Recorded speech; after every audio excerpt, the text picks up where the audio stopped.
It's exciting because I feel that we're teaching the students what they're going to actually see when they finish school.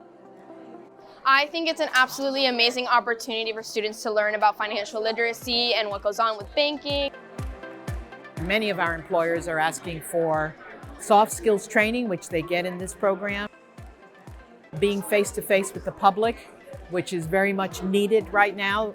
Working alongside with EdFed, in addition to the fact that this is the way we bank.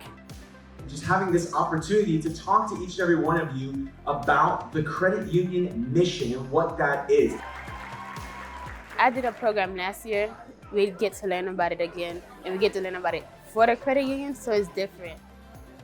All of the skills that they learn are really life skills, not just necessarily job skills, but life skills. Let's give yourselves a round of applause.